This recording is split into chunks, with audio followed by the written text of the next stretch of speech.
আমার ঠিক আগের এই ব্লগটাতে আপনাদেরকে দেখিয়েছিলাম বেশ কয়েকদিন টানা কলকাতায় থাকার পর প্রিয়জনদের কাঁদিয়ে আমি কিভাবে রাউরকেলায় ফেরত এলাম। আর মনে আছে নিশ্চয়ই আমাদের সাথে শান্তুও এসেছিল। পাহাড়ে ঘেরা ছোট্ট একটা শহর, আর এখানেই মজা করে বেশ কিছুদিন কাটানোর পর আজ আমাদের সবাইকে ফেলে শান্তু চলল কলকাতা। তো তার আগের দিনগুলো ঠিক কিভাবে কাটিয়েছিলাম আপনাদের দেখাবো আজ। দুপুরবেলা রাজীবের হাতে করা গরম গরম খাবার খেয়ে আমরা লাঞ্চটা শেষ করেছিলাম। সন্ধ্যেবেলায় বেরিয়ে পড়েছিলাম রাউরকেলা মার্কেটের উদ্দেশ্যে। শীতকালের কুয়াশাচ্ছন্ন রাস্তার মধ্যখান থেকে আমাদের গাড়ি চললো নিজের গন্তব্যস্থলে। রাউরকেলা পৌঁছেই আমাদের প্রথম কাজ ছিল এই মার্কেটে আসা। আর একটা নির্দিষ্ট কারণ আছে, কারণটা আপনাদেরকে বলি। রাজীবের বাবা মা দুজনেই আজীবন নিরামিষভোজী। পেঁয়াজ আদা রসুন খেলেও মাছ মাংস ডিম তারা জন্ম থেকেই খাননি। এদিকে আমি প্রপার বাঙালি, বিয়ের আগে মাছ ছাড়া কোনোদিন ভাতই খাইনি। তাই প্রথম বিয়ে হবার পর এখানে এসে আমাকে বেশ অসুবিধার মধ্যে পড়তে হয়েছিল। যদিও রাজীব মাঝে মাঝে রেস্টুরেন্ট থেকে আমার জন্য খাবার আনতো, কিন্তু তন্নিকে তো আমি বাইরের খাবার অ্যালাউ করতে পারি না। তাই বেসিক্যালি ওর কিছু রান্না বান্নার জন্য আমাকে কিছু বাসনপত্র কিনতে হতো, যেমন ধরুন ছোট্ট একটা প্রেসার কুকার, ছোট্ট একটা কড়াই, হাতা খুন্তি, এগুলো। সাথে সর্বক্ষণ জল গরম রাখার জন্য খুব ভালো মানের একটা থার্মাসের প্রয়োজন ছিল। এই থার্মাসটাকে দেখিয়ে দোকানদার বলেছিলেন বেশ অনেকক্ষণ ধরে জল গরম থাকবে। এদিকে তন্নি করেছে আরেক কাণ্ড। একে আসার সময় তন্নি এক প্রস্ত ঘুমিয়েই পড়েছিল। সেই ফাঁকেই তন্নির পায়ের একটা জুতো রাস্তায় পড়ে যায়। অগত্যা ওনার জুতো কেনার জন্য আমাদের আবার আসতে হয়েছিল অন্য আরেকটা মার্কেটে। এই সব কাজগুলো করতে করতে রাত এতটাই হয়ে গেছিল যে বাড়ি ফিরে রান্না করে খাওয়ার সময়টুকু আর ছিল। তাই পাশেই এই ফুড মার্কেটটায় আমাদের আসতে হয়েছিল। এই ধরনের ওপেন ফুড মার্কেটগুলো রাউরকেলায় অনেক আছে। আমরা কলকাতা বা ওয়েস্ট বেঙ্গল বাসীরা এই ধরনের ফুড মার্কেটগুলোকে সাধারণত কোনো অকেশনেই দেখে থাকি, এই যেমন ধরুন কোন রকম পুজো পার্বণ বা মেলা ইত্যাদিতে। তো রাউরকেলায় এসে দেখলাম এই ধরনের ফুড মার্কেটগুলো 365 দিনই খোলা থাকে। বিয়ের প্রথম বেশ মজা লাগতো এগুলোকে দেখে। রাজীবের সাথে প্রায় দিন চলে আসতাম এই মার্কেটে। আমাদের এখানে এসে খেতে খেতে এতটাই লেট হয়ে গেছিল যে দোকানদাররা আমাদের সামনে পাটতারি গোটাতে ব্যস্ত। এভাবেই অনেকটা মজা করে আমাদের প্রথম দিনটা কাটলো। দ্বিতীয় দিন সকাল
ওনারা আমাদের জিনিসগুলো দেখাচ্ছিলেন।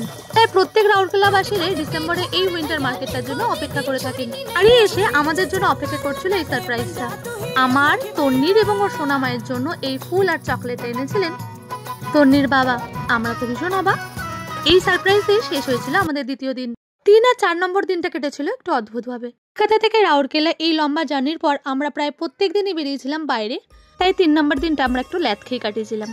4 নম্বর দিন আমাকে সকাল সকাল উঠতেই হতো। আমাদের বাঙালিদের বিয়ের পর শুভচনী বলে একটা পুজো হয়, আর ঠিক এই পুজোর মতনই একটা পুজো রাজীবদের বাড়িতে হওয়ার কথা ছিল আমাদের বিয়ের ঠিক পরপরই। কিন্তু বিভিন্ন কারণে এই পুজোটা আমাদের আটকে ছিল। আর এই রাউরকেলা যাওয়ার পর থেকেই রাজীবের বাবা মা দুজনেই উদ্যোগী হয়েছিলেন আমাদের দুজনকে নিয়ে এই পুজোটা সারবার। এই দিন সকাল সকাল আমরা চলে এসেছিলাম আমাদের বাড়ির খুব কাছেই এই জগন্নাথ মন্দিরে। যেহেতু উড়িষ্যায় থাকি তাই প্রত্যেকটা মন্দিরেই জগন্নাথ দেবের বাস। আর এই মন্দিরে নৃসিংহদেব এবং জগন্নাথ দেব একই সাথে বিরাজমান। এখানে আষাঢ় মাসের রথযাত্রাটা সত্যিই দেখার মতো হয়। এটা অ্যাকচুয়ালি হচ্ছে জগন্নাথ দেবের মাসির বাড়ি। প্রতি বছর রথযাত্রার সময় জগন্নাথ দেব নিজের বাড়ি থেকে এই মাসির বাড়িতেই চলে আসেন কিছুদিনের জন্য। ছোটবেলা থেকে আমরা যে ধরনের রথযাত্রা কলকাতায় দেখে এসেছি, এখানে আসার পর উপলব্ধিটা একদমই অন্যরকম। আমাদের দুর্গাপুজোতে যেমন ক্রেজ থাকে, এখানকার রথযাত্রাকে ঘিরে মানুষজনের মধ্যে ওই ধরনেরই ক্রেজ ছিল। প্রধানত জগন্নাথ দেব যখন নিজের বাড়ি ছেড়ে ব্রাহ্মণদের কাঁধে চড়ে নিজের মাসির বাড়িতে আসেন, সেই দৃশ্যটা হয় চোখে দেখার মতো। চওড়া চওড়া রাস্তাগুলো তখন ঢেকে যায় মানুষ, এদিকে আকাশ বাতাস প্রতিধ্বনিত হয় জয় জগন্নাথ। এই সকাল থেকেই নববধূ সাজে আমি একদমই নির্জলা। সত্যি বলতে আমার আইডিয়া ছিল না যে পুজোটা প্রায় 2 ঘন্টা। আমার মনে পড়ে যাচ্ছে আমার সেই বিয়ের দিনগুলোর অনেকটাই প্রায় আমার বিয়ের নিয়মের মতনই এখানে নিয়ম কানুন চলছিল। এখানকার যজ্ঞ করার পদ্ধতি এবং পুজো দেওয়ার পদ্ধতি আমাদের কলকাতাবাসীদের থেকে একদমই অন্যরকম, কিন্তু পদ্ধতি অন্যরকম হলেও পুজোয় ভক্তির কোনো খামতি ছিল না। 2 ঘন্টা পর আমাদের পুজো শেষ হলো। তারপর নিজের হাতে ফল কেটে রাজীব সবাইকে প্রসাদ বিতরণ করছিল। যে পুজোটা আমাদের বিয়ের পরপর অর্থাৎ 5 বছর আগে হওয়ার কথা ছিল, সেই পুজোটা এতদিনে সুসম্পন্নভাবে শেষ হলো।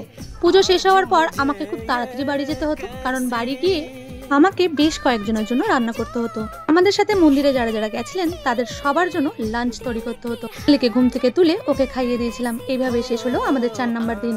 5 নম্বর দিনের বিকেল আমরা বেরিয়ে পড়েছিলাম কিছু কেনাকাটার উদ্দেশ্যে, কারণ পরের দিনই শান্ত্রু অর্থাৎ সোনালির বাড়ি ফেরার কথা। শান্ত্রুর উইন্টার কালেকশন কেনার সাথে সাথে বিভিন্ন ধরনের শুয়ের কালেকশন রাখার খুব বাড়তি আছে। তার জন্যই আমরা বেছে নিয়েছিলাম রাউরকেলার ক্যাম্পাস স্টোরে। কলকাতায় থাকতে আমরা ক্যাম্পাস থেকে বিভিন্ন ধরনের শু এবং কিটও কিনে থাকি। তন্নি আমার কোলে ঘুমিয়ে পড়ায় আমি আর উঠতে পারিনি। সোনালি দায়িত্ব দিয়েছিল রাজীবকে ওর জন্য শু পছন্দ করার। দিকে সোনালির শু লাগে কিডস সেকশন থেকে। ওর পায়ের সাইজ 4 অথবা 5। এই ম্যাজেন্ডা কালারের শুগুলোই এদের ভাই বোনের পছন্দ হয়েছিল, আর তাই এই শুগুলোকেই বারবার ওরা ট্রায়াল দিচ্ছিল। কোন জুতোটা শান্ত্রু নেবে সেই নিয়ে বেশ কনফিউজ ছিল। অন্যান্যবার আমি হেল্প করলে এইবারে ওর জুতো চুজ করে দিয়েছিল রাজীব নিজেই। জুতো নেওয়ার পর আমরা আমাদের ল্যাপটপের জন্য একটা ব্যাগ দেখছিলাম, যদিও সেই ব্যাগগুলো আমার পছন্দ হয়নি। তারপর আমরা চলে এসেছিলাম মেন মার্কেটে। বরাবরই বাড়ি ফিরে যাওয়ার সময় এই রং বেরঙের পাস্তাগুলো নিয়ে যায়। এগুলো করতে করতেই রাত অনেকটা গভীর হয়ে গেছিল, আর সোনালির ট্রেন ছিল সকাল 11টার। রাত যত বাড়ছিল আমাদের হাসিগুলো আস্তে আস্তে বিলীন হতে শুরু করেছিল। রাত পোহালেই আমার বন্ধু আমাকে ছেড়ে সেই কয়েকশো কিলোমিটার দূরে কলকাতায় চলে যাবে। কোথাও না কোথাও বাবা মাকে ছেড়ে আসা যন্ত্রণা সোনালি আমার কাছে থাকায় অনেকটা ভুলেছিলাম। আজ যখন ও চলে যাওয়ার কথা বলছিল তখন মনের কষ্টগুলো দলা পাকিয়ে উঠছিল। আজ আর মেন রোড দিয়ে না, জঙ্গল